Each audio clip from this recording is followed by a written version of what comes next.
Hello everyone. आज हम जो चैप्टर डिस्कस करेंगे उसका नाम है फोटोसिंथेसिस इन हायर प्लांट्स। ये क्लास 11th का चैप्टर है। इसके हम 25 MCQs देखेंगे। चलिए शुरू करते हैं। Question number 1, photosynthetic pigments around the chloroplast occur in. जो फोटोसिंथेटिक पिगमेंट्स होते हैं क्लोरोप्लास्ट के अराउंड, वो कहाँ पे मिलते हैं? क्लोरोप्लास्ट एनवेलप, मैट्रिक्स, प्लास्टोग्लोब्यूल्स या थैलेकॉइड मेम्ब्रेन। तो जो फोटोसिंथेटिक पिगमेंट्स होते हैं वो हमें मिलेंगे थैलेकॉइड मेम्ब्रेन में। तो ऑप्शन डी जो होगा वो करेक्ट हो जाएगा। Question number 2, oxygen is not produced during photosynthesis by.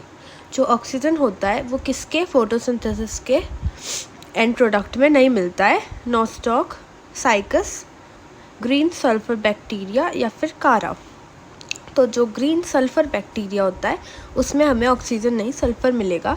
वो H2S यूज़ करते हैं instead of H2O। Question number 3, photosystem 2 occurs in. जो फोटोसिस्टम 2 होता है वो कहाँ पे मिलता है? साइटोक्रोम, ग्रेना, स्ट्रोमा या फिर माइटोकॉन्ड्रियल सरफेस। तो इसका करेक्ट आंसर हो जाएगा ग्रेना। जो ग्रेना होता है उसमें हमें फोटोसिस्टम 2 मिलता है। Question number 4, For the synthesis of one glucose molecule, the Calvin cycle operates। एक ग्लूकोज मॉलिक्यूल के सिंथेसिस के लिए जो कैल्विन साइकिल होता है वो कितनी बार ऑपरेट होता है, यानी कि कितनी बार कैल्विन साइकिल को होना पड़ता है for production of one glucose molecule? 8 times, 6 times, 4 times या फिर 2 टाइम्स। तो ग्लूकोज में हमें 6 कार्बन मिलते हैं और इसीलिए हमें 6 बार कैल्विन साइकिल को ऑपरेट करना पड़ता है for the production of one glucose. Question number 5, which one of the following is essential for the photolysis of water.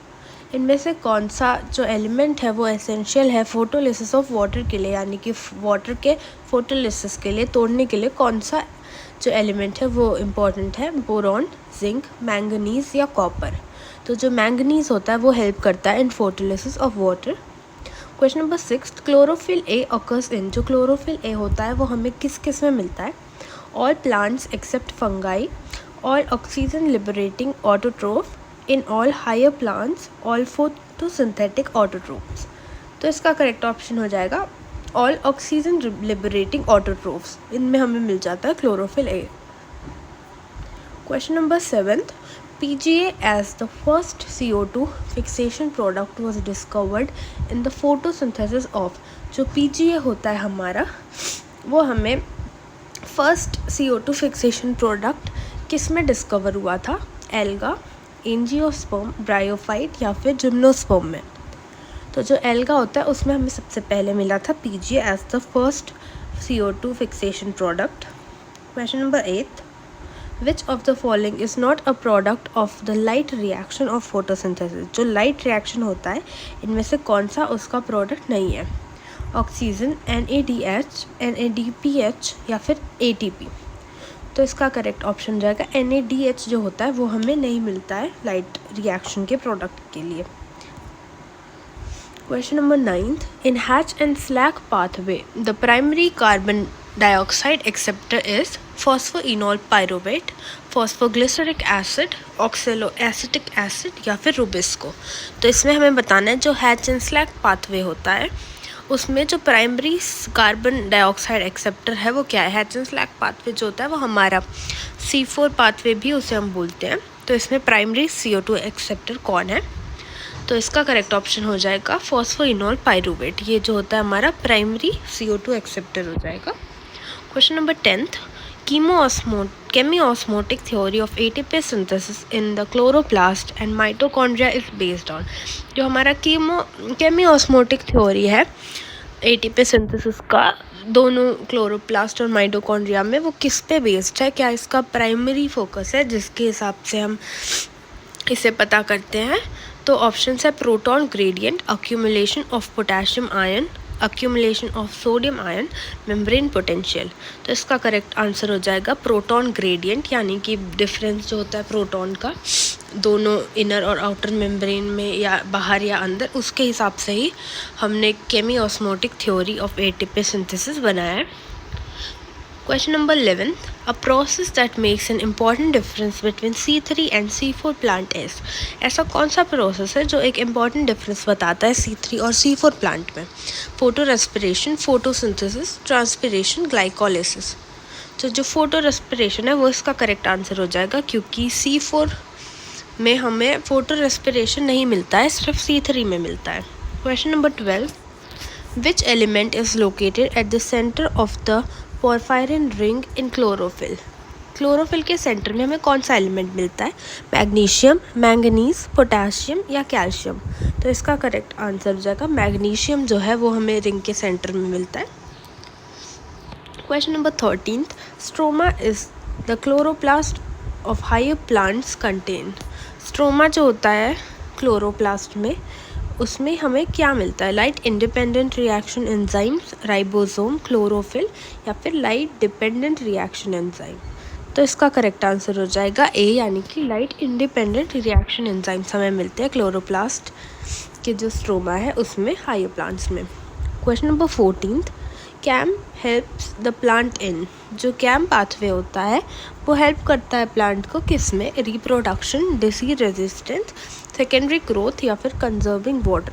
तो जो कैम पाथवे है वो हेल्प करता है वाटर कंजर्वेशन में. इसमें क्या होता है? स्टोमेटा जो होता है वो डे में क्लोज रहता है, लेकिन वो नाइट पे ओपन होता है, जिसके कारण जो ट्रांसपिरेशन रेट है वो बहुत ज़्यादा कम हो जाता है, और इस तरह से वो हेल्प करता है to conserve water. Question number 15. In the leaves of C4 plants, malic acid formation during CO2 fixation occurs in the cell of. जो C4 प्लांट है उसमें मैलिक एसिड जो फॉर्म होता है वो कहाँ पे होता है? मीजोफिल, एपिडर्मिस, फ्लोएम या फिर नन ऑफ द अबव? तो इसका करेक्ट आंसर हो जाएगा मीजोफिल. मीजोफिल में ही हमारा जो होता है मैलिक एसिड का प्रोडक्शन होता है कार्बन डाइऑक्साइड फिक्स करके. Question number 16. In photosynthesis, energy from light reaction to dark reaction is transferred in the form of. photosynthesis के टाइम पर पे जो एनर्जी होता है लाइट रिएक्शन से डार्क रिएक्शन की तरफ किस फॉर्म में ट्रांसफ़र होता है? क्लोरोफिल के फॉर्म में, ATP के फॉर्म में, ADP के फॉर्म में या फिर RUDP के फॉर्म में? तो इसका करेक्ट ऑप्शन हो जाएगा बी, यानी कि ATP के फॉर्म में एनर्जी ट्रांसफ़र होता है. Question number 17. Reduction of NADP occurs in. जो NADP का रिडक्शन होता है वो, यानी कि NADP से NADPH जो होता है वो किस में बनता है? Oxidative photophosphorylation, cyclic photophosphorylation, non cyclic photophosphorylation या फिर नन? तो इसका करेक्ट ऑप्शन हो जाएगा सी, यानी कि नॉन साइक्लिक फोटोफॉस्फोराइलेशन में रिडक्शन होता है NADP का. Question number 18. क्रैंस anatomy is found in the leaves of. जो क्रैंस एनाटॉमी होता है वो किसके लीव्स में हमें मिलता है? व्हीट, मस्टर्ड, पटेटो या फिर शुगर केन? तो क्रैंस एनाटॉमी होता है, ये एक कैरेक्टरिस्टिक फीचर है C4 प्लांट्स का. इसमें जो हमारा मीजोफिल के हमारे सेल्स होते हैं वो डिफरेंटली शेप में होते हैं, यानी कि चारों तरफ एक रिंग के फॉर्म में अरेंज हो जाते हैं. तो ये हमें C4 प्लांट्स में मिलेगा, और इसमें से C4 प्लांट का एग्जांपल है शुगर केन. तो करेक्ट ऑप्शन हमारा डी हो जाएगा. Question number 19. Photo respiration involves oxidation of. Photo respiration में किसका ऑक्सीडेशन होता है? PGA, RUBP, क्लोरोफिल A या फिर बोथ A एंड B? तो इसका करेक्ट ऑप्शन हो जाएगा हमारा RUBP. जो RUBP होता है उसका ऑक्सीडेशन हो जाता है फोटो रेस्पिरेशन के दौरान. क्वेश्चन नंबर 20 होगा ये. C3 and C4 plants differ with respect to. जो C3 और C4 प्लांट होते हैं वो किस में डिफर करते हैं? Number of ATP molecules consumed, first product, the substrate which accepts CO2 या फिर ऑल? तो C3 और C4 प्लांट इसमें से सब में डिफरेंशिएट करते हैं एक दूसरे से, तो इसलिए करेक्ट ऑप्शन हो जाएगा डी, यानी कि all. Question number 21. In Calvin cycle one molecule of glucose is formed by. यानी कि कैल्विन साइकिल के में जो एक मॉलिक्यूल होता है ग्लूकोज का वो किन से बनता है? 6 CO2 + 30 ATP + 12 NADPH, 6 CO2 + 12 ATP, 6 CO2 + 18 ATP + 12 NADPH, 6 CO2 + 18 ATP + 30 NADPH. तो इसका ऑप्शन करेक्ट सी हो जाएगा, यानी कि एक मॉलिक्यूल ऑफ ग्लूकोज के लिए हमें 6 CO2 चाहिए होते हैं, 18 ATP और 12 NADPH. 22nd question. Where does the light reaction takes place, जो लाइट रिएक्शन होता है वो कहाँ पे होता है, ग्रेना, स्ट्रोमा, साइटोप्लाज्म या फिर ER। तो इसका करेक्ट ऑप्शन हो जाएगा हमारा ग्रेना। ग्रेना में हमें लाइट रिएक्शन मिलता है।